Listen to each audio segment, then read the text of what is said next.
General Director of Olinka International School and the owner and founder of Ikigai, an innovative boutique school in Mexico City. He's passionate about educational transformation, and John is dedicated to discovering new ways of leading, of teaching, and of learning to empower future generations. He's an empathic and intuitive leader. He emphasizes collaboration, communication, creativity, and critical thinking. He also has a strength and interest in the metaverse and blockchain and NFT projects that can revolutionize education. John is also a proud father and husband, and he's deeply committed to making a positive impact on both his family and the educational communities that he serves. Welcome, John Kelly. Hello, hi everybody. My name is John Kelly. Thank you very much for the kind introduction. Thank you for the invitation. And as many of you might know, one of the things I'm most interested in the world of education is innovation. And in particular, the metaverse. Yes, I love the metaverse. If you don't have the metaverse in your school, put the metaverse in your school. So, has anybody ever taken an IQ test? Has anybody done the WAIS IQ test? Has anyone taken that exam? Yeah? Okay. So I took an IQ test a couple of years ago. Well, let's say about 5 years ago. And when I sat down to take the test, I thought, I'm going to ace this. I can't wait to see what number comes back from this IQ test. Surely I was in at least the top 25% of the world. So I took the test, and it came back at 98. And I was like, that's broken. It's like, this test isn't working. Like, there's something wrong with the test. So I took the test again. I thought, I'll really concentrate this time. I'll really try my best. And it came back like at 99.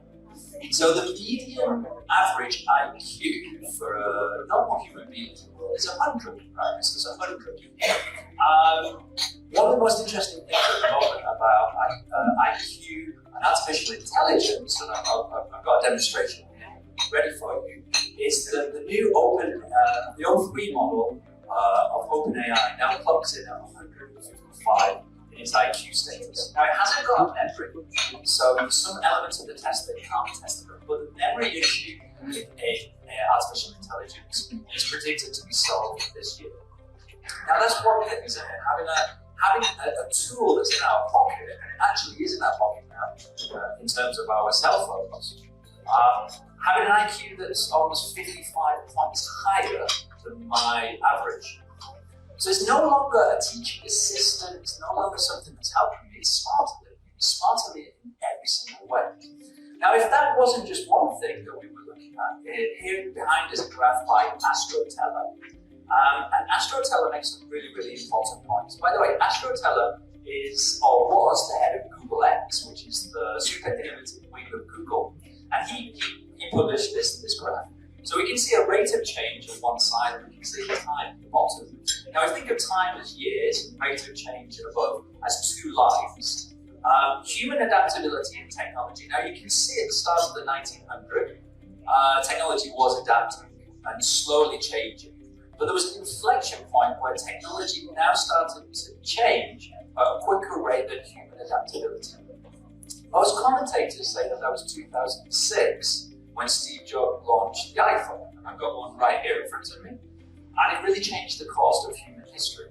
The CDC in America now says that the average human adult spends more than 120 days on their iPhone. So there's been a real change there. And where it says there, we are here, this means that technology is now on an exponential growth curve. And artificial intelligence is probably the best indicator of that exponential growth curve.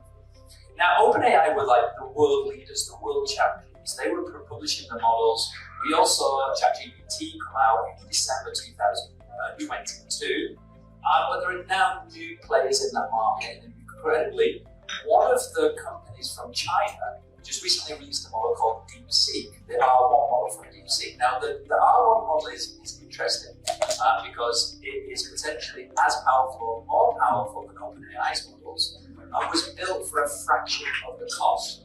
So as the power of AI is now exponentially growing, and I just want you to pay attention to this for 1 second, is that the prediction is that the IQ of our AI models is now doubling every 5.7 months, which means my birthday, which is on the 1st of June this year, I'll be 45 years old.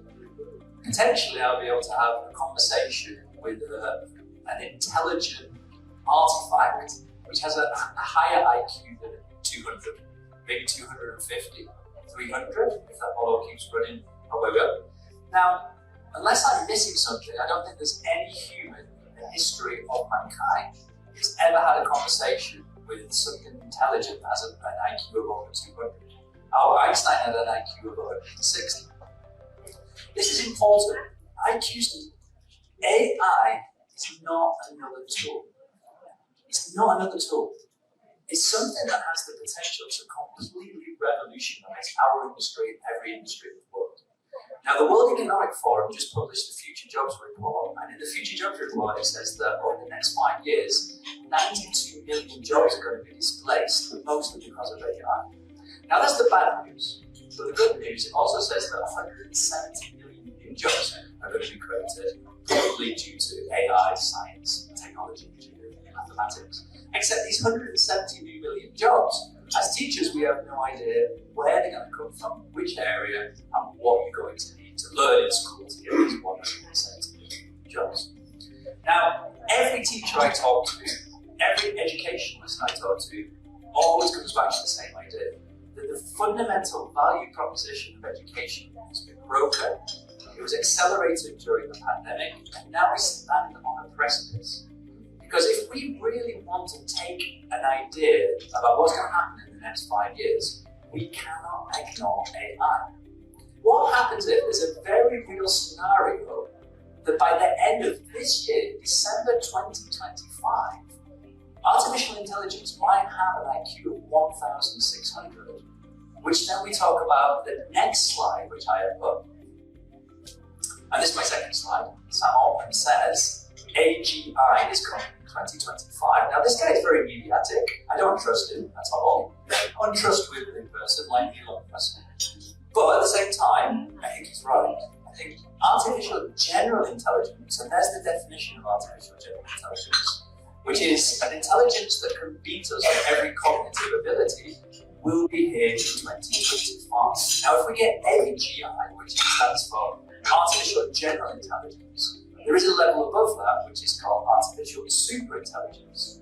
And artificial superintelligence is when the intelligence of these systems is now magnitudely greater than a human. So that's 1,600, it's 3,200, it's 4,800, it's a million, it's 2 trillion, it's 4 billion, and that's an exponential growth curve. Also, what's happening is that this window of which we say artificial intelligence is doubling every 5.7 months is shrinking. It's getting shorter and shorter and shorter. It actually only took the R1 model 49 days to grow up 15 more points in its artificial intelligence. So if we think, and we can just cast our minds forward, my child is 12 years old, he's going to be 18 in 2030. If this trend continues, then we're going to be very uncharted waters for education. So it's more than just a tool, it's an existential threat, it's an existential opportunity for education, but it will touch every single profession on this planet, and it will touch it for the better and for the worse. There are dystopian outcomes and there are utopian outcomes, and I wish to focus on the utopian outcomes and how this could be actually used as a personal tutor for all children on the planet to improve their educational levels. So I think that's the main thing that I want to talk about today, is that I think artificial intelligence can revolutionize your school today. In the last 3 months, I've come across AI agents and AI no-code agents. I can now build my own pieces of software with no coding ability, which can really improve the speed, the acceleration between the strategic, the operational, and the tactical. This year, as my colleagues will know in the room, I've built a voice-activated teacher reflection application. I've built an application that helps me track observations across the school. I've built an application that helps me measure and monitor the emotional well-being of my students. And now I can make these applications in under an hour to full deployment with back end, front end, with no coding experience. This is not just a superpower. This is going to fundamentally change the way that we look at education. And your linker and cognita and your ikigai, of course, are going to be at the forefront of this movement and the forefront of these changes. So we really must take this idea at this time to take it very, very seriously, because if we extrapolate this 5 years in the future or 10 years in the future, then there are some extremely transformational opportunities here for us as teachers and school leaders. And that's the end of my time. Thank you.